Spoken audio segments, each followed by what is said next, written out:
Hello, my friends, and welcome back. I'm going to provide you with a name that you should memorize because this guy seems to be very courageous. I don't know how corrupt or how great he is in other, instances, but he is courageous. And this is Mr.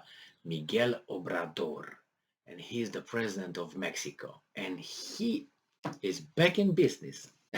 He challenges the boss. You know who the boss is? North of his country, geographically. That's that Summit of Americas that's going to be held in Los Angeles.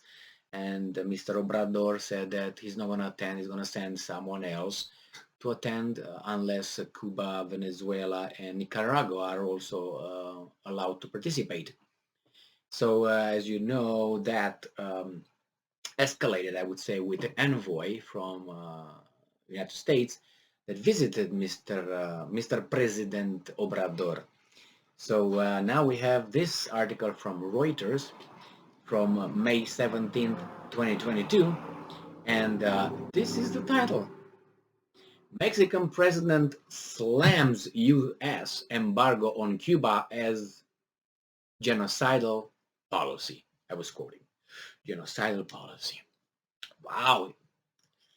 Let's see. So Mexico City. Mexican President Andrés Manuel López Obrador said on Tuesday the U.S. economic embargo of Cuba was, I'm quoting, genocidal policy, raising the stakes in a standoff with Washington over its treatment of the communist-ruled Caribbean island.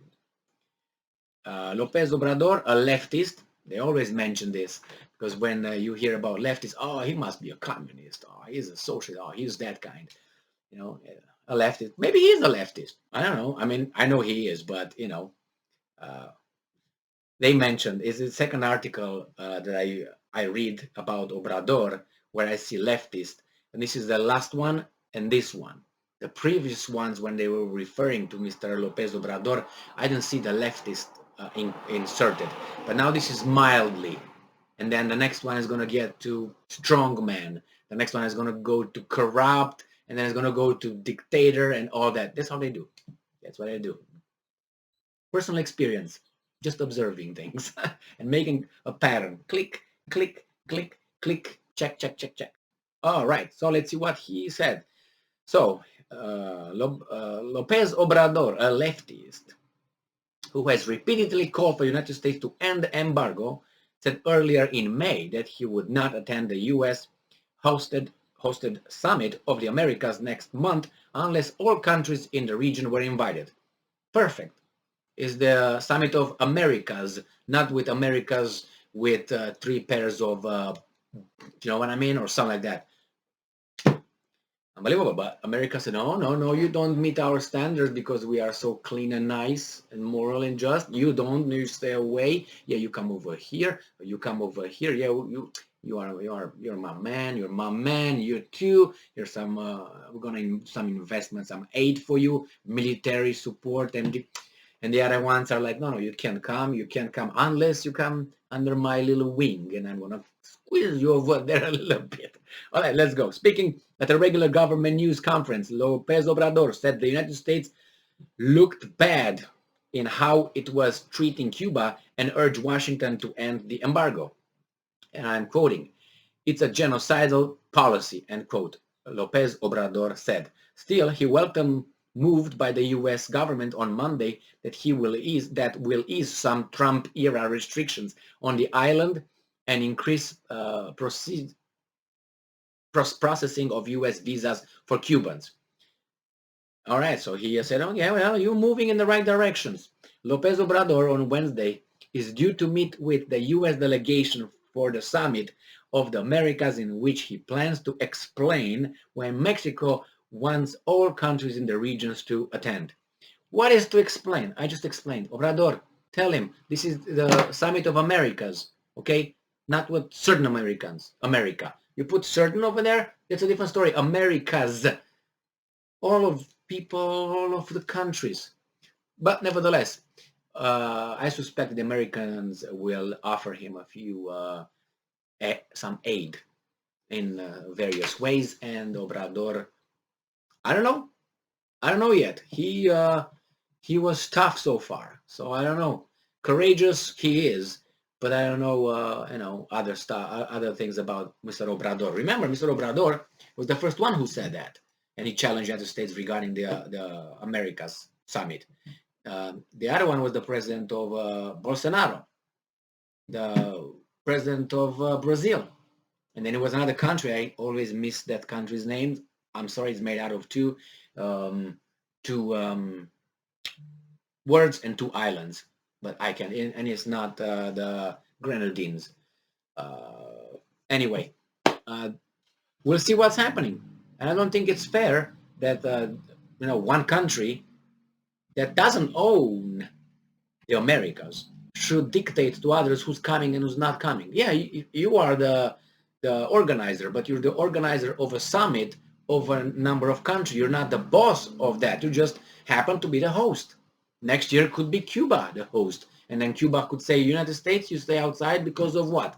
The atomic bombs, the invasions of this, the invasions of that, other things that you did in South America, some things you did in 1956 or whatever it was, or 54 in Iran. They can mention all kind of stuff. So you stay away from us. Is that how it should look? I mean, unless you think you're pure, then you can, but none of us is pure. We all has our own little doo-doo, more or less. And some countries really have more. You know why? Because they have the abilities. They have the economic, numerical, like population, and they have more opportunities. That's why when you see some crimes committed at a large scale, usually it's because the country can. It has the technical ability to do that. It's harder, but I should not even say that because I made another a video regarding the Tutsis, right? You remember the genocide in Rwanda, where we have a gentleman over there. His name is Mpiranya, who just died in Zimbabwe. Not just died in Zimbabwe after what? He ran away. He was part of the genocide over there. And according to the last statistics and numbers, so many people died that these guys in Rwanda with machetes mostly were able to be more effective than Germans with their war attempt to do certain things to certain people. But that's what it is. It's just I think it was 200,000 people in 100 days. So I made a calculation in that video, and I got to 16 million people in 5 years and a half. So the Second World War was 5 years and a half, and let's say these guys, the Germans, tried to exterminate certain people. You got to 6 million, and you got a little bit here and there, which we don't know actually, but the 6 million. Now these guys in Rwanda, they did 200,000 people in 100 days, and then when I made the calculation, I think it was 200,000 people. And then when I made the calculation, I got to 16 millions in 16 million people would have been committed genocide against in 5 years and a half, so these guys were more efficient than the Germans. Can you believe that? The Mercedes, the Krupp, the Siemens, I think Siemens is German too, right? That these guys were shitty, man. They had a lot of power, man, and energy. Oh, man. All right. Thank you very much for being with me again today. Stay strong, stay smart, look for the truth. Be just and look for Obrador. I'm keeping my eyes on Obrador. See what he's going to do when the Americans are coming and start. Is he going to block and punch back, or is he going to just take it? Boom, boom.